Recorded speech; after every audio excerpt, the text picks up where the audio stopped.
How are you so good at rock, paper, scissors? It's just, skill, muscle, intuition. Intuition. Can we play right now? You want to play? Yes. Oh, but I only play for stakes. Okay. What do you want to play for? If I win, I do the programming on your show for a week. No. That's worth a lot of money. You can f*** off. What kind of money? What do you think I'm going to do? I'm not saying like the ads or whatever. I'm saying like programming, like who's going to be on. Yeah, who's going to be on. That's not possible. We're booked up months and months in advance. You were so confident until just now. We can pick a month, few months off. That's ridiculous to flip a coin on that. There's no chance. Yeah, we can't play rock, paper, scissors then, huh? Interesting. Anyway, we were talking about something else before all of this. We were talking about... See, this is the thing most people don't realize. Podcasting is really profitable. I mean, if you're some hotshot YouTuber with millions of subscribers, take a seat because I'm talking real big money here. Think about our boy Joe Rogan over here. He puts out 3 to 4 3-hour podcasts per week.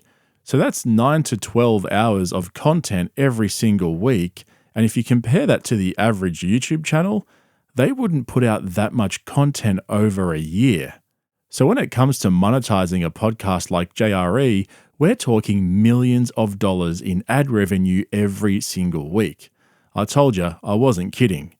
But it's when you consider that podcasts like JRE are basically just him and Jamie recording a conversation that you quickly realize that not only is there big money involved, but all that money basically goes to Rogan.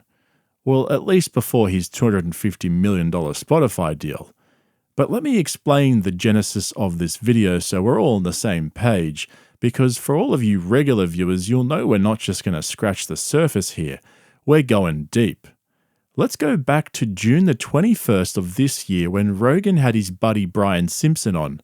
It was smack bang in the middle of the whole submarine crisis where the Titan submersible went missing after diving down to see the wreckage of the Titanic. Yeah, he probably I'll take you on an adventure. You're going to be a real man like your father. Yeah. I go to the bottom of the ocean like a fucking explorer.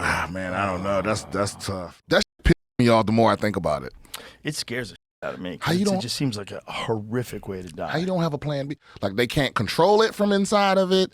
There's no emergency surface button. There's no transponder. They don't control it from inside of it? No, it's controlled from the ship. Oh, Jesus. Oh, my God. And the ship got to be directly above it. Oh, no. Yeah. Oh, and if that doesn't happen, if somehow they lose contact with the ship is not directly above it, that's it. There's no plan B. What? Yeah. Maybe somebody crashed. maybe that window failed at a certain depth. That's what I think happened. I think the thing failed. I think they're dead. I think it imploded on them. Why do you think that? Because it seems like. What do you think the banging is? I think the banging is just it's banging up against something, or maybe the banging is something else. Maybe it's the ship shaking. They've never measured the sounds around that area. It's not like they can say that banging is outside the norm. Oh, really? Yeah, I mean the Titanic's down there. It's probably still creaking and swinging, and who knows what that banging is. So first things first, credit to Brian Simpson for being pretty much 100% correct in all of his predictions and analysis of that whole situation. It makes those podcasts so much better when someone has actually been following an event and has a well-informed opinion, rather than just watching them sit there Googling stuff and having Joe read out all the articles, followed by, wow. But here's the thing, right? You know how I said they had that conversation on the 21st of June? Well, we only got to hear it on the 11th of July, 3 weeks later. So we're talking about an event that pretty much captured the world's attention. People everywhere around the world were counting down the hours until these guys theoretically ran out of oxygen. And then that week we learnt that the submersible had imploded several days later. And then we have Rogan and Brian Simpson almost a month later speculating about how they died, if they sacrificed someone to save oxygen, all sorts of weird and wacky takes on the whole situation. Don't you think that's weird? I remember listening to it at the time thinking, why am I listening to this? This happened almost a month ago. We all know what happened now. It's just awkward listening to these guys talking about it now that it doesn't really have as much relevance anymore. And it wasn't like they just mentioned it in passing. They brought it up several times. They compared it to getting eaten by a shark. They even showed a few fatal shark attack videos, which were crazy. I mean, it was definitely the theme of the podcast, right? So why did this happen? Like, why is there such a delay between recording and releasing podcasts? Welcome to the world of banking episodes. We had this thing where we had to bank episodes of our podcasts. So that means we were going into the studio at 9 or 10 and then just spending the day there, right? And I knew that when I got home, I'd be wiped. And we got, we'll be with the kids and we got to do dinner and get them ready for it. So I was like, I'm just going to get up. And so every day I just got up a little earlier, cold plunge first. So it's like that was my morning coffee. It's the first thing I did. Wakes you right the Up and then right to the gym. And so that I would arrive at the studio in the best mood. Yeah. Just like really in a great mood. Yeah. So this practice of banking episodes is pretty common with these guys, and it's only when there's some massive world event that makes you realize, oh, they recorded this like a month ago. And Tom Segura and YMH Studios, they're one of the worst at this. They'll record an episode and drop it like 2 to 3 months later. Take, for example, the whole situation at the airport recently. I think it was a couple of weeks ago where Tom Segura went on this epic Twitter rant after a TSA agent made him check his bag.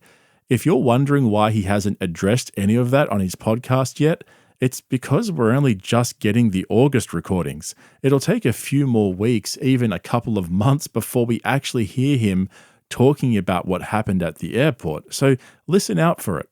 And hey, there isn't necessarily anything wrong with banking episodes. I mean, if it's a good podcast, it's a good podcast. But a lot of these podcasts rely on commentary about world events or breaking news, and it doesn't really work if you're releasing the episodes weeks or months later, because it becomes old news. But that's only part of the story. This is really one symptom of the real problem, a much, much bigger problem. I wrote like a self-help book based on stand-up comedy. Really? Yeah, like they paid me to write an autobiography in basically in the lockdown in the UK. We had choices. Our managers all called us and they said, "Look, you can start a podcast or you can write a book." And I took the gentleman's option. I wrote a book. Good luck with this. Let's see if it works out. You see, podcasting used to be about entertainment or being informative or even educational. But now it's just become another piece of the puzzle for celebrities to market themselves and create another income stream. And like Jimmy Carr just said, it's the managers and the agents that are the ones who are pushing this agenda. And have a guess why? Because they obviously get paid too. Now think back to the beginning of this video where Rogan made Moxie feel like a little ant on his shoe for suggesting he could take over JRE's programming for a week if he won a game of rock, paper, scissors. Or is it scissors, paper, rock? Oh, never mind. What all these managers and agents have realized is that if they get their clients into podcasting and it takes off, they can hook up brand deals and ad reads for their podcast and take a slice of the pie for themselves. So what started out as just a few dudes sitting around talking smack has turned into this big business where everybody's profiting from ad revenue and basically whatever else they can sell. Let's watch my trailer. Oh, you got a trailer out for the special? For my movie. You want to see my teaser? Why the is machine? The machine, that movie that we're not supposed to talk about? We're just This is waiting for not them your. to be This is Ukraine. not your trailer. This is your teaser. It's my teaser. Let's see it. And I'm not technically allowed to show this. So what's happening? Am I in trouble? No, you won't be in But trouble. if we air this, Hold on, don't is this, hit. but hold on a second. Hold on. If we air this, am I giving up some intellectual property that is not legal for me to be disseminated to millions of people? No, you're fine. I'm a producer. You own it. I'm getting sued. I No, just no, heard no, no. that. You and I won't- just no. saw lawyers in front of me going, "These are your options." No, I sent it. I got this teaser a while Why back, don't you and do this on your podcast? Take the I was a heat, son. good fucking. Oh, I thought maybe get the views. That's right, JRE gets all the views. It's the place to plug your latest gig or book or even your latest movie like Bert Kreischer. It just sucks that it bombed at the box office even though he plugged it on JRE. And look, as much as I'm a fan of Rogan and his podcast, I personally blame him for all of this. He's the one who discovered the path and monetized the hell out of it, and then got all his buddies on and convinced them to start their own podcasts. Rogan's the one who started this whole circus. Now we've got networks like Tom Segura's YMH Studios, which puts out several podcasts per week under different brands. Bert Kreischer's got a few podcasts going. His wife's got a podcast. Everyone who's anyone has at least one podcast. But it's not just about ad revenue. It's also about saving careers. Remember when Shane Gillis got cancelled by SNL? If I get fired here, whatever, I'll just go do Joe Rogan next week and I'll be fine. Anyway, I thought that was funny. No? What? I was like, I Is that what literally you thought? I literally thought that. Oh, okay. Yeah, I thought it would be funny. Well, it could have been funny. Yeah. I was booked up, though. No, it's fine. It was just funny to truly. That was a conversation I actually had. Really? In Lorne Michaels' office in the middle of that. That's hilarious. Oh man, that's another one that went over Joe's bald head. But hey, I enjoy a lot of these podcasts. I'm not suggesting they stop or they shouldn't exist. If you don't like them, don't listen to them. My point here is really about how they went from being alternative media to organized corporate media hijacked by the same suits in LA and New York that ruined radio and television.